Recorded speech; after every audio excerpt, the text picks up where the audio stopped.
Hey, Jim here from 3J Music. So, was Fender listening? Well, the obvious answer is, of course not. But the timing is a little strange. Pretty close to a year ago, I put out a video about how it was time for Fender to dump Squier as a brand. I talked about the original Fender made in Mexico guitars being Squier series in the mid-90s, Mexico and Korea.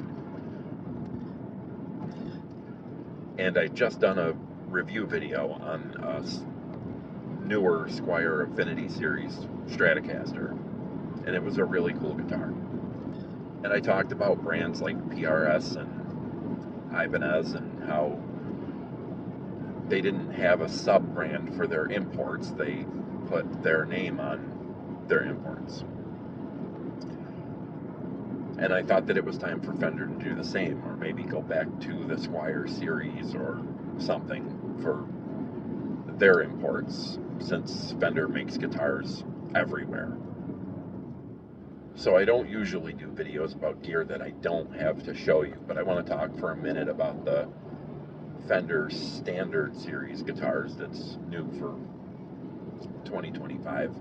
I've watched the NAMM videos and beyond, like most of us, in the past week, and the new Standard Series of Fenders coming out of Indonesia at $599 have people asking if Fender is doing away with Squier.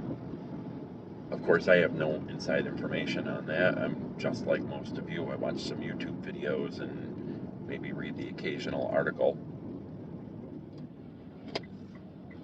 But it does seem like Fender is adding a little extra care to some of these guitars coming out of Indonesia, and instead of putting the Squier label on them, they're putting the Fender label on them. Now, from what I've seen, the $599 price tag to me is probably maybe about $100 too high. You do have to pay for the name, so paying a little extra for something that says Fender instead of Squier is understandable.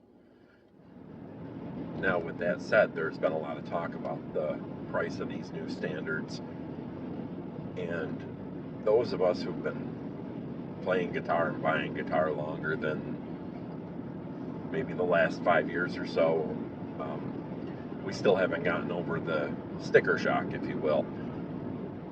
These are the prices in 2025, and that's opened the door for a lot of these off brands or smaller brands, the West Creek and Vesley and Gear IT, and I've always called them the Amazon brands, but there's also Harley Benton and Firefly and Donner, who up until a couple of years ago I would have also called an Amazon brand, but Donner has a bigger presence.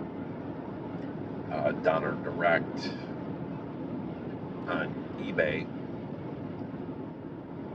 I did a review last year of a Donner Strat that was pretty decent from eBay, from Donner Direct, and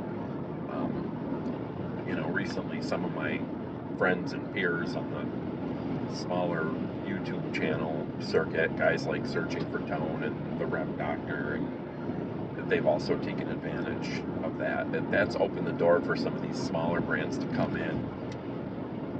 But the prices of the Squiers and brands like that have gone up, and that's 2025 pricing.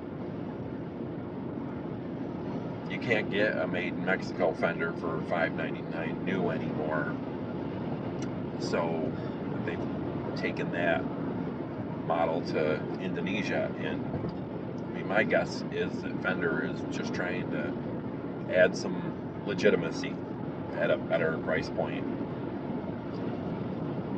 because in the guitar community, perception is king. If you're playing a Fender, people see it's a Fender, and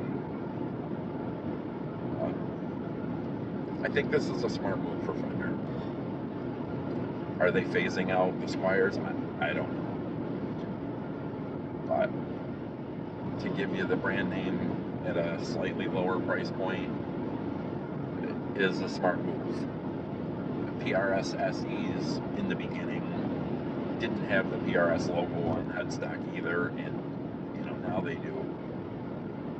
And some of the other brands like Ibanez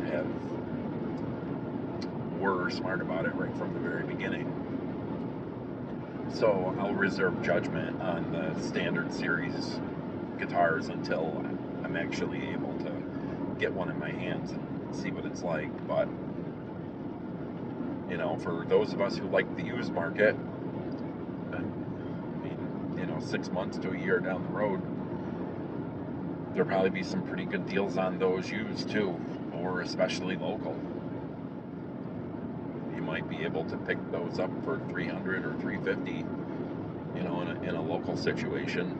So like I said, I'm gonna reserve judgment, and I'll give them a chance at some point.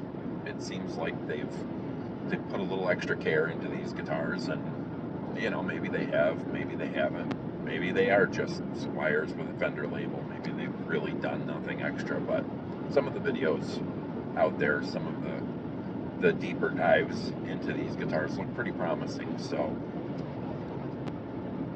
maybe we've got something good here. I'm hopeful. I was a Fender guy for a long time, and they've taken a little bit of a beating for their quality control issues in the last few years since COVID.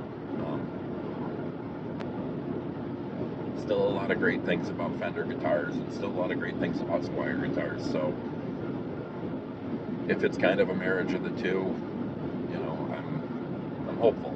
So that's it. Rant over. Just wanted to talk a little bit about that. And as always, I'd like to hear your opinions about this in the comments. So yeah, thanks for watching. Until next time.